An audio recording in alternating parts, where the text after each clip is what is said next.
Have you ever walked away from a conversation thinking, why did I just tell them all of that? You didn't plan to. You didn't want to. But suddenly, your entire story was out in the open. Your wounds, your vulnerabilities, and you felt exposed, ashamed, and strangely unsafe. This is not because you talk too much. This is not because you are weak.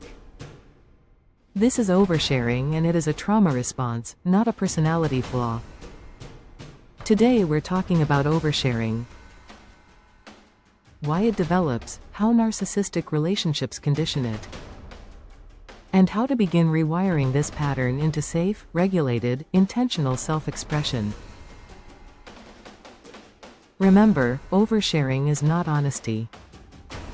It is dysregulated disclosure. From a psychological and neurobiological perspective, oversharing happens when the nervous system mistakes exposure for connection. In healthy attachment, intimacy unfolds gradually. Information is shared based on trust, reciprocity, and emotional safety.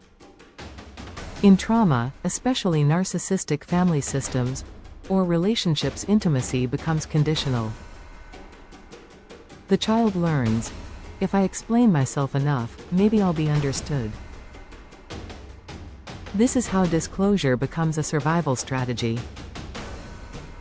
In addition, in homes with narcissistic, emotionally immature, or toxic caregivers, children are often emotionally ignored, blamed for others' emotions, forced into premature emotional responsibility, punished for having needs, and are rewarded only when they perform vulnerability on demand. The nervous system adapts by becoming hyperverbal under stress. Instead of boundaries, the child develops explanations. Instead of choice, the child develops compulsion. The body of the child learns, if I don't explain everything, something bad will happen. This is not conscious. It's somatic memory. The same goes for narcissistic relationships. Narcissists unconsciously train oversharing. They push for premature intimacy. They ask invasive questions early. They reward vulnerability and punish boundaries. And later they weaponize the information you shared. Over time, the nervous system associates safety with compliance. Silence equals danger. Boundaries equals abandonment. Restraint equals rejection.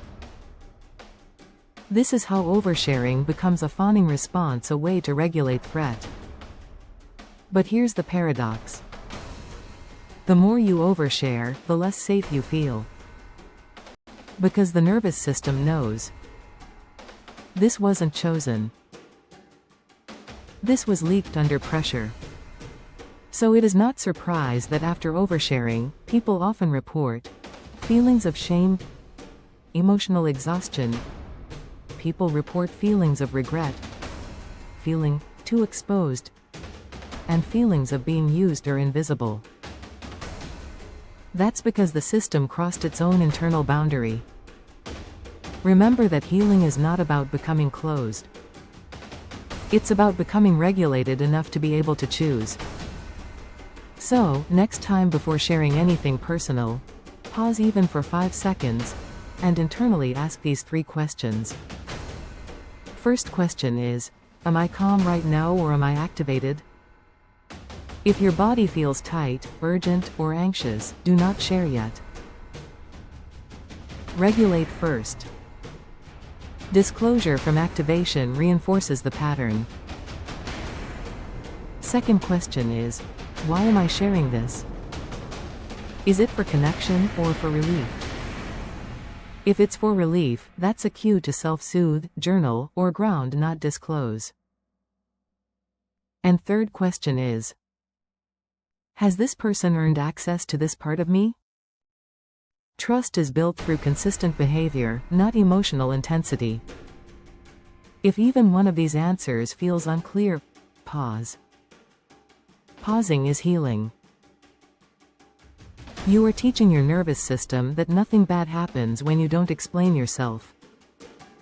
This way you are rewiring the toxic pattern. Each time you don't overshare, you are not withholding. You are reparenting your nervous system.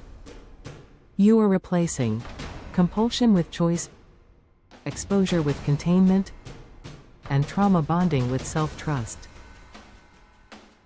This is how safety is rebuilt slowly, repeatedly, somatically. Oversharing was never your flaw. It was your nervous system trying to survive environments where being seen was unsafe and conditional. Healing is not about silence. It's about sovereignty. You are allowed to have privacy. You are allowed to pause. You are allowed to choose when, how, and with whom you share your story. If this resonated, join Mind Architect, Narcissistic Healing for more trauma-informed content on narcissistic abuse, nervous system regulation, and deep emotional rewiring. Your story deserves safety, not urgency. And healing begins always with choice.